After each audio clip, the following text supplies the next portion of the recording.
to the TyePod, hosted by your friendly neighborhood PhD.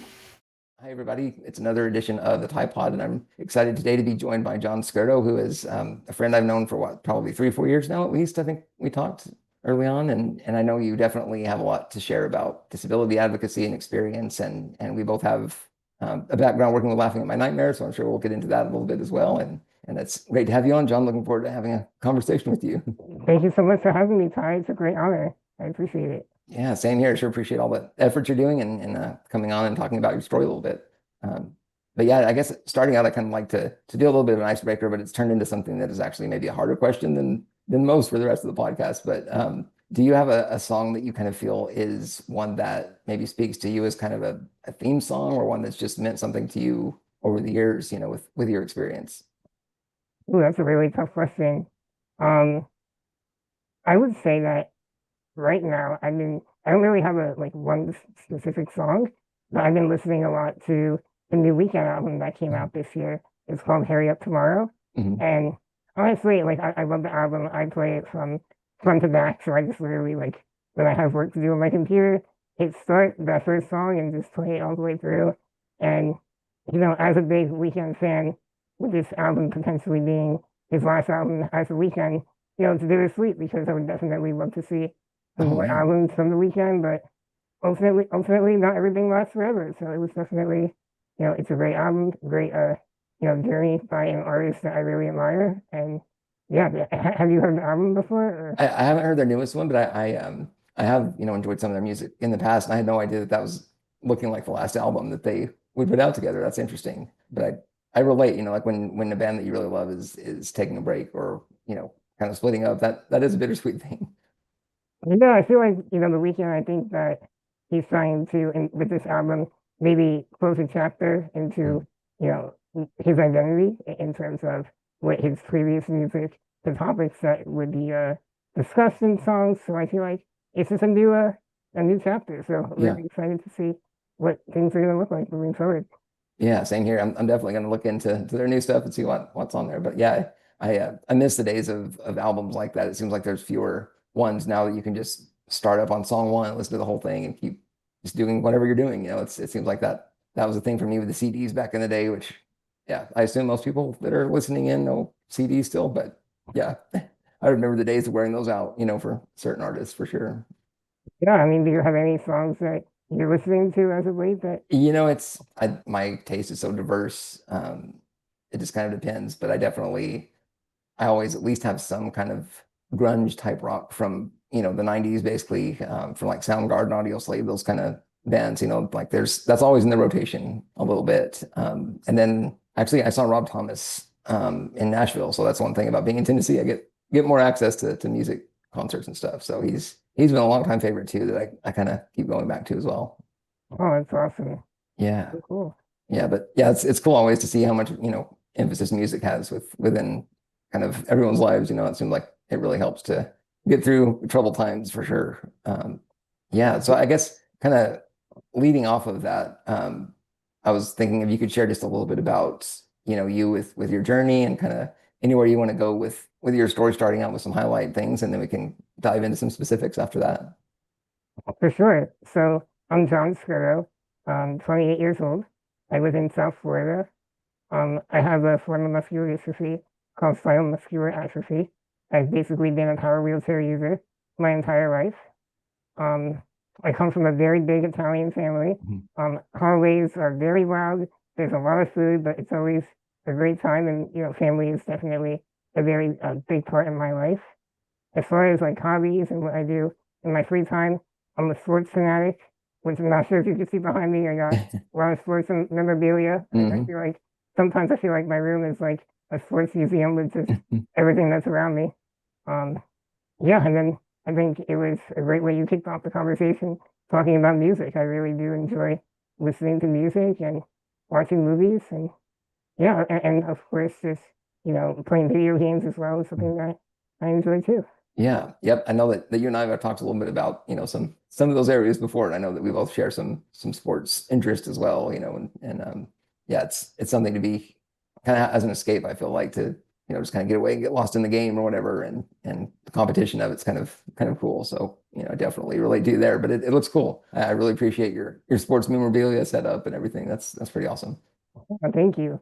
And I always find it so funny how like I like love sports and I'm so obsessed with it. But meanwhile, like I can't even really Mm, play the sports that I love. Like I always wonder like if I did not have a disability, like mm. would I really love sports as much as I do? Is it more of like not being able to play it that kind of drives me more into like Yeah, wanting to watch it and learn more about it? So that's yeah, an interesting dynamic to think about, and I guess you've probably been a fan going way back when you were really young, right? You probably were into it at a young age, maybe. for sure. I would Yeah. say it started in elementary school where I was very much into Power Rangers, and my Okay. PE teacher at school was basically like, "Hey, like if you're into like Power Rangers and them like fighting with each other, you should really get into hockey. Like that's Mm, really, some great action, very entertaining to watch." So I became like a really big hockey fan in okay. elementary school, and then middle school, and basically ever since kind of transitioned into football and basketball. And yeah, I would say those are mainly the two sports that I follow Yeah. now. And I assume is it all Florida teams mainly that you root for, or are there others in different states? So for basketball, I'm a diehard Miami Heat fan, Mm. as Heat fans like to call it, a Heat lifer. Um, Yeah. as far as football for NFL, I play fantasy, so I really Mm. just follow my fantasy players. But for college football, because I went to the University of Florida and Mm. got my MBA, I'm a huge Florida Gators fan. Nice, nice. Well, I definitely I know about that kind of Gators mentality and Heat, too for NBA. That's definitely some major, major players in the sports universe, pretty much.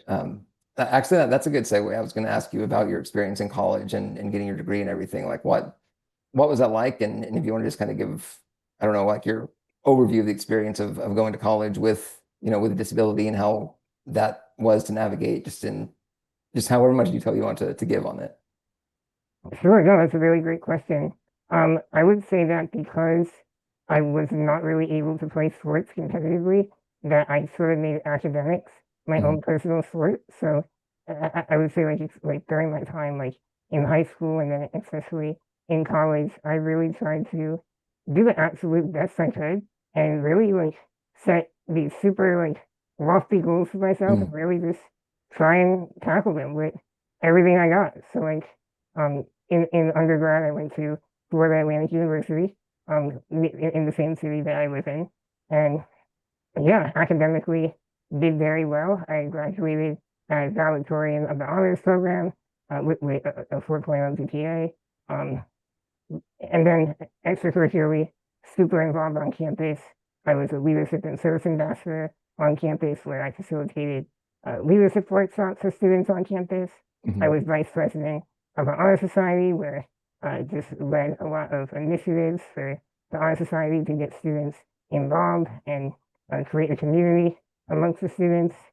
So yeah, really just had a very diversified experience in terms of Yeah. academics, extracurricular, and then after undergrad, went on to get my MBA. Basically during COVID years, 2020, I started from the Mhm. University of Florida, and had a very similar mindset at the University of Florida of being balanced academically and extracurricularly. I Mhm. started an organization in my first year in the MBA program to educate my classmates on disability Mhm. inclusion in business. Then went on to serve as vice president of diversity and inclusion in the second year and had a team of individuals that would lead our DEI initiatives in the MBA program. And yeah, college was definitely an amazing experience for me. I really got to Yeah. grow as a person and also learn about, what I would like to hopefully do in the future, which is make a positive impact on the world. I'm not really too Yeah. defined in what capacity yet. I would say I'm sort of, figuring out my way, but impact is definitely very important to me. Yeah. No, that's such a great story and experience, and I know that COVID probably had its own list of, challenges and maybe some silver linings too, as far as getting your degree and everything. And I think that it's interesting to think about going through all the coursework, obtaining the degrees, and then at that point it's like, like where do I go? What's the main like passion area that you want to be in? And, I feel like I've done my share of pivoting as well from different degree programs and, like basically I'm in a place doing things that I really, couldn't have predicted as a kid, although academics were still like you, it was a big deal for me and a big focus. And, and it's interesting to see like what you can do with it. You don't have to always go in like a traditional pathway per se. Um, yeah, but maybe if you want to talk a little bit about like pivoting with disability and like how that progression has that influenced kind of where you wanted to go, or what has that been like for you? Absolutely. So I would say, speaking of like untraditional, so after graduating with my MBA, while most of my classmates, went on to join the workforce and get jobs in corporate, I took a bit of an untraditional route and decided to go back to school for another year and get a graduate certificate in disability studies from the University of Florida. Oh, that's And awesome. the reason why I did this is because I feel like even though I have my own experiences with disability, I really wanted to learn more about how to make the corporate environment more inclusive for people with disabilities. And Mhm. while I wouldn't say that I'm necessarily an expert in disability as a whole, because as we know, there's many different types of disabilities, and I'm really only an expert in my experiences in my life. So that's Yeah, why I really wanted to kind of take a step back and really just learn about disability in general. And yeah. that certificate has led to some really great opportunities working for very large and major pharmaceutical companies in the healthcare industry, supporting employee initiatives around disability inclusion, accessibility, Mhm. employee engagement in general. So I'm very grateful for, what my education has allowed me to get into with those great Mhm. experiences, doing what I love, which is just making environments more inclusive for people. Yeah, that's so huge, and I think that's a journey that several of us take, I think, when we have, a very specific diagnosis that we're living with. And obviously the lived experience we have, is really valuable to share, I think. But then it's also good to have kind of that ability to step back to a higher level, and realize that disability is a really, really broad spectrum, area. And like there's so many small pieces of it, but at the same time, I think there's some common threads too that can go through the entire community, it seems like. But like from your experience working in DEI related fields, like is there any kind of gain that you've seen in DEI? Has it taken it a step back maybe recently? Like what's your kind of, I guess, overview of that landscape right now as far as disability inclusion in the workplace? I would say from my experience working, with the organizations that I was a part of, the people that I was surrounded by were very much committed to fostering environments where their employees felt like they were included, that they belonged, and that they felt like could deliver their best quality work. And I think Mhm. that's the way I look at DEI. I feel like ultimately, if you have a business and you're looking to serve customers and deliver value to your community or the world, you need to really create an organization where employees are able to bring their best selves to work and Mhm. also be able to deliver the output that's going to drive the business. So the way I view it, I think DEI is actually um, extremely important in terms of ensuring that employees feel like they can deliver their best selves to the organization. I really do feel like it's very important. And Yeah. yeah, and from my experiences, the individuals that I was surrounded by at these organizations also saw the value in it as well. Yeah, definitely. I think that's so true that the ones that actually take the initiative and incorporate DEI into the company, whether it's required or not, like that, if they just take the initiative to do it and try to make it inclusive, I think that's such a really good start for sure, and it's obviously there's so much to do to make it truly inclusive in each job, but I think it all comes down to the intention and the empathy factor of the actual business and where they're looking to go, with their products. So like, is there maybe an example like company if you're able to share, or have you like seen or experienced one just really inclusive group at any point so far? I would say one company that really comes to mind for me is Microsoft. Like if you Okay. look at, for example, their adaptive controller for Mm, Xbox, like I would make the case that that product really came from the type of mindset that is what DEI is all about, right? Creating something that is inclusive and that customers can utilize to enjoy the product, which would be Xbox. So like without Microsoft or an organization having that mindset of trying to be inclusive, then there would be potentially, if that product was never created, Yeah, a market of, I'm not really sure how many people, but I would imagine a great deal of people who would not be able to play Xbox and good point. buy their video games. And, I think that really shows that if you adopt the mindset of trying to be inclusive, that it's better for everybody. It's better for customers, it's better for employees to deliver, good work. And yeah, I think it's really Yeah. important. And I think, if I'm not mistaken, they actually had people with disabilities coming in, testing the controller, giving them feedback, and kind of having that feedback one-on-one, back and forth of how to improve it, it seems like. And I think that's the kind of collaboration that companies, can really benefit from, and especially, I mean, you can find where the disability community or where their interests are and what products they're buying and how you could make it better by bringing them to the table, and I think I don't know, I think that's at least a really good step in the right direction, trying to incorporate that DEI element into the business.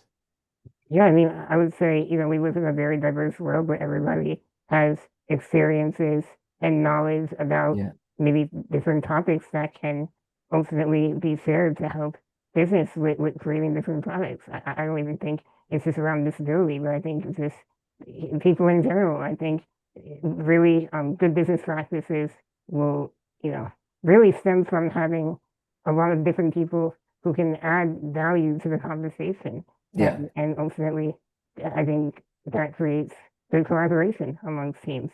Right. And I totally agree with you there. It seems like I know we've both seen it in action and seen what the benefits are from it. So hopefully more and more models of that are adopted, I think, in the future.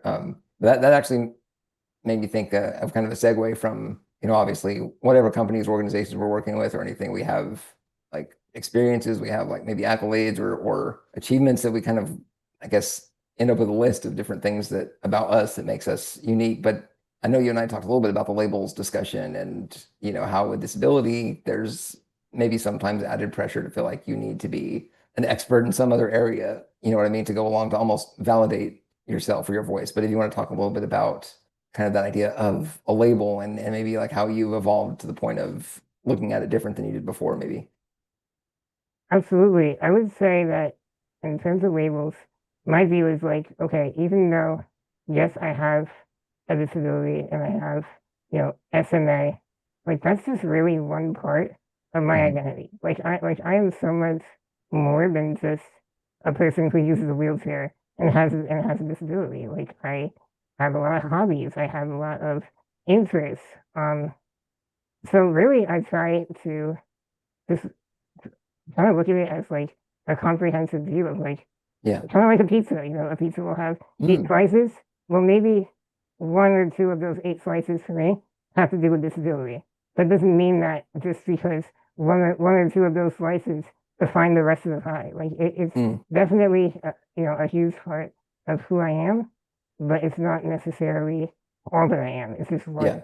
one part of my identity. And rather than uh, focus on labels and diagnoses, and I really just try to live my life as best I can, make an Yeah. impact on others in ways that I can, and really just live my life ultimately. Yeah. I love that analogy, other than the fact it makes me want to go get lunch now. But but that's really good. I think that it does really show that in the end, we're complete individuals just like anyone else, right? Like everyone has, maybe their slices that they don't really want to share or that provide more of a challenge or, like influence their lives in some way. But again, it's not any one piece or any slice that defines us as a complete person, right? Like there's so much complexity and, so many factors that go into making a person who they are, like disability is often a big part of it, but it's not the only part. And that's kind of I feel like that's the mission that many of us have taken on, trying to, kind of sometimes show the world or defend our status as a human being like everybody else, So I think that's in the end, that sort of transcends any diagnosis or title that someone might have, So I totally agree with what you're saying there. Yeah, I just want to add to that too. I feel like, so for me, I would say another slice in my pie, let's just call it, is that I'm a huge sports fan. Like, I don't Mm-hmm. want to just be known as somebody who loves sports either. So, like, Right. yeah, it's just there's a lot that encompasses one person than just a medical diagnosis or an interest that they have. And I also respect the fact too that, there may be others in the community that don't look at it that way. True. And I totally respect that and understand that. But I would just say for me, it's really just one aspect of who I am. It's not everything that I am. Yeah. Yeah, that's exactly the way I look at it too, and I think that like having something like sports as a part of you that you get into, maybe it's a hobby or like an escape, right? Like it's a way to get kind of just put your mind on something different for a little while.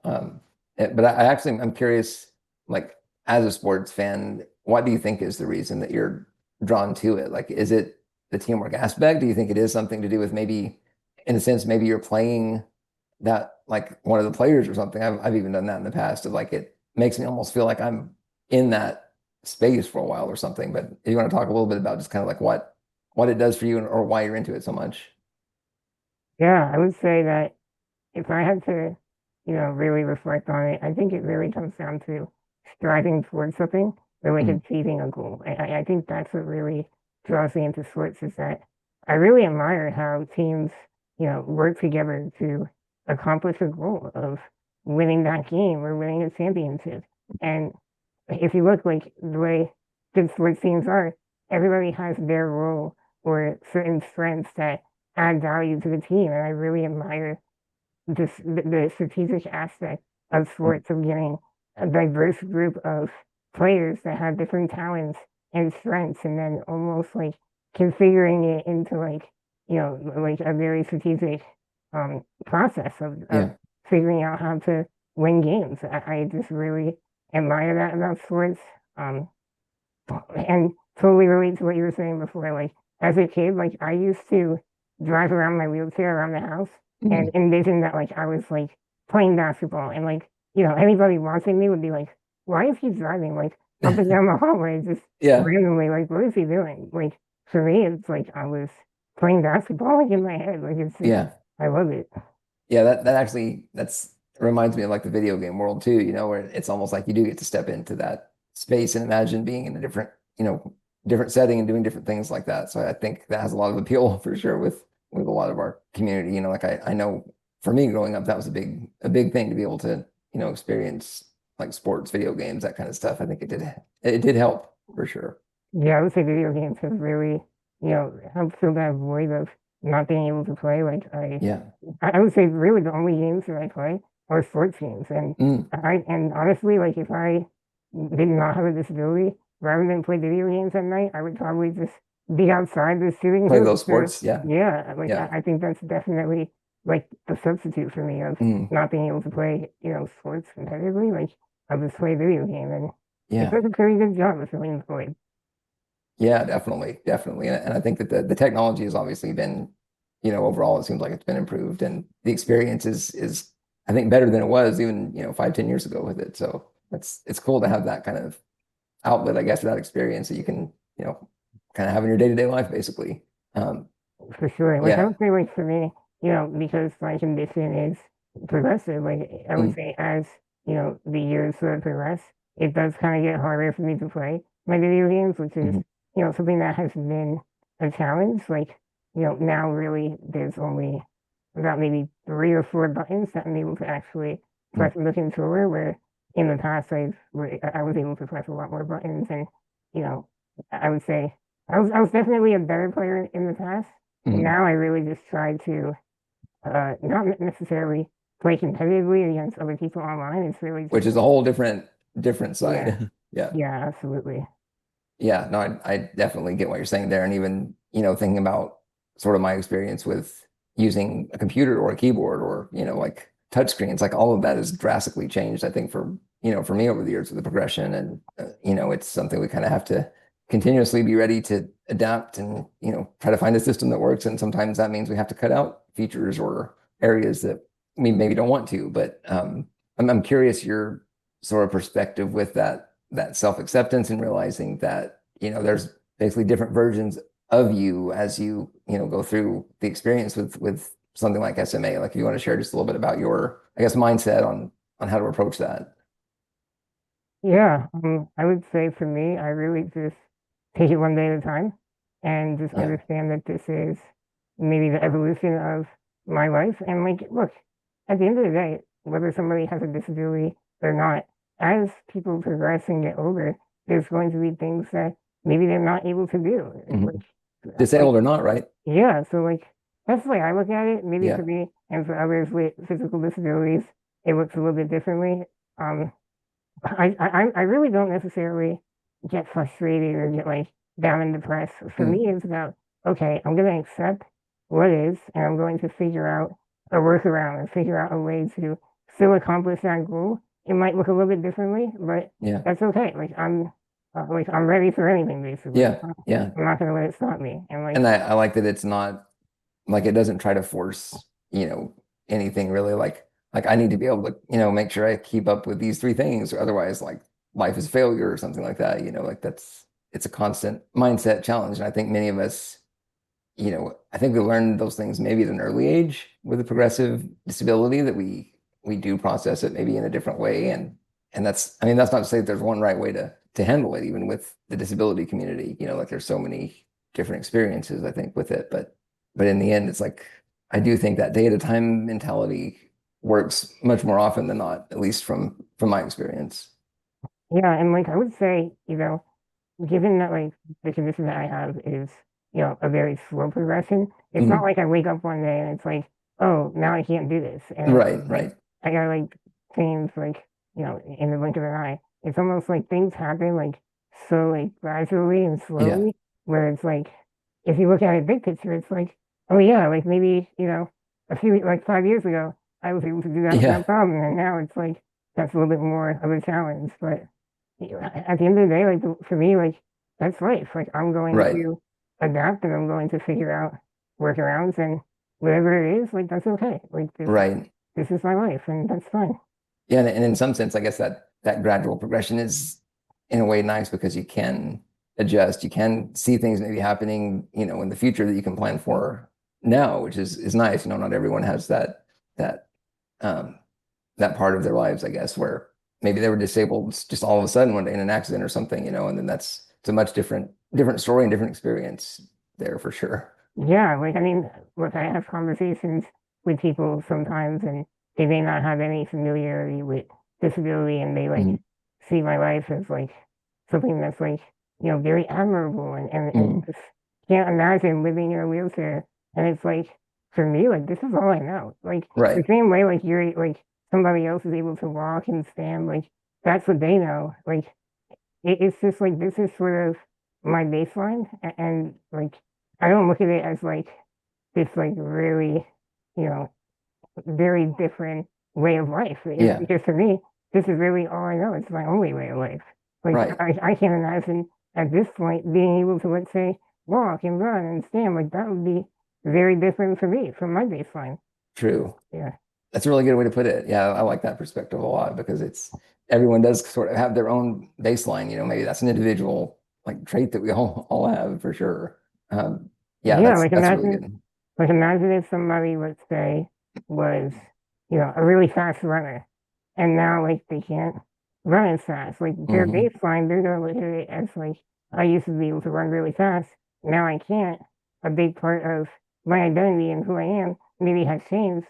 Whereas Yeah. like if you didn't have that comparison to begin with in the first place, I don't think it would be as big of a shock. Yeah. Yeah. Yeah, that's a good point. Like even the if you think about the professional athletes, right? Like many of them are done in their 30s. They can't do what is needed to be at that level. And so, like they have to adapt and find new ways to like have a fulfilling life and do what they want to do, like they can't do what they did maybe even 5 years ago. So that's a good perspective to have, I think.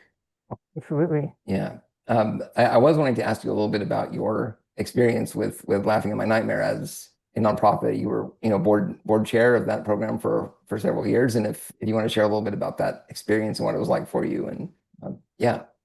Yeah, I'm beyond grateful for my experiences with Laughing at My Nightmare. I served as uh, a member of their board of directors for 3 years and then became the board chair the following 3 years, so did a total of 6 years on the Mhm. board.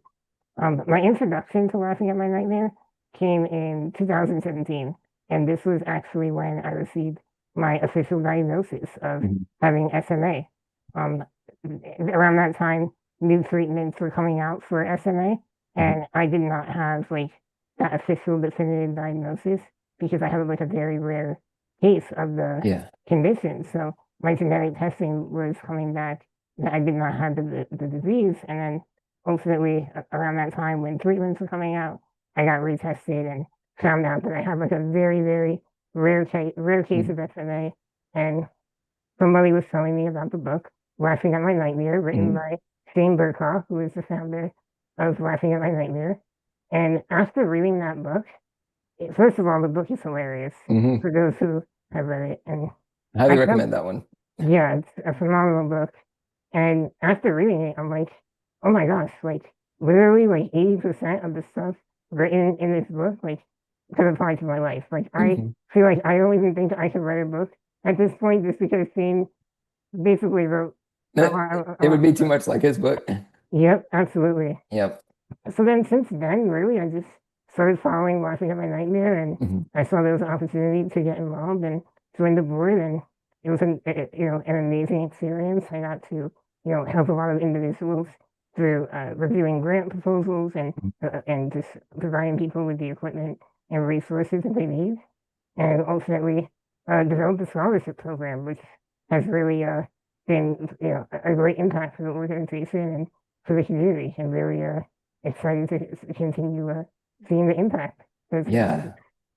Yeah, it's been really cool to see the different elements and different supports they brought in, from, I mean, obviously it started as something that was very SMA, muscular dystrophy focused, which those elements are still there, but now it's also, looks at helping people with different disabilities through one of their programs. And I don't know, it's really cool to see how that has progressed to try to help more, people as we go. And one thing that's a big deal to me is focus beyond childhood, right? Like there's so much more, I think, of us now that we're living to an older age and we're able to, go to college and maybe get a job and, have like basically live into midlife or beyond that point. So I think that having some resources to help us get there is huge because for me, I don't remember having that much available, at the time on support from an organization like LAM even or MDA, like these are new initiatives I feel like that are putting emphasis on transitioning to adulthood, and I think that's another thing that really connected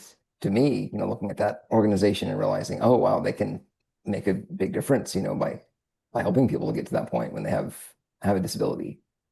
100%. I really love the approach that LAM takes, and I think that really has to do with like the board and the leadership of LAM. We have Yeah.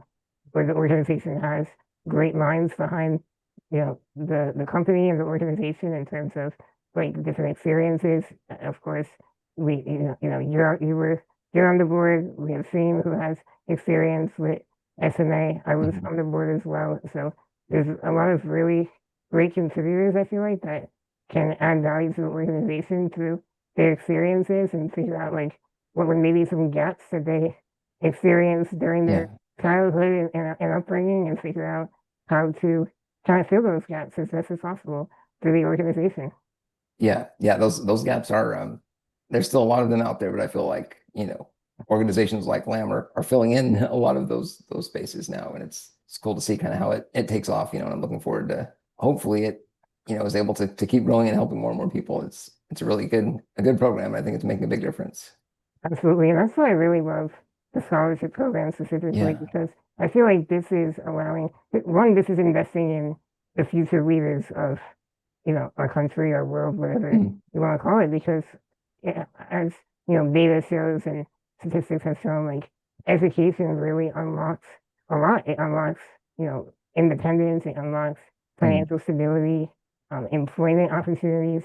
Many of, the equipment grant applications that would come through were serving individuals who have low income and are Right. struggling financially. So I think that, this program really, I really hope does impact a lot of people to where now instead of having to request support for equipment, now they have the financial means to maybe go out and get it on their own because that initial investment was made into their education. Mhm.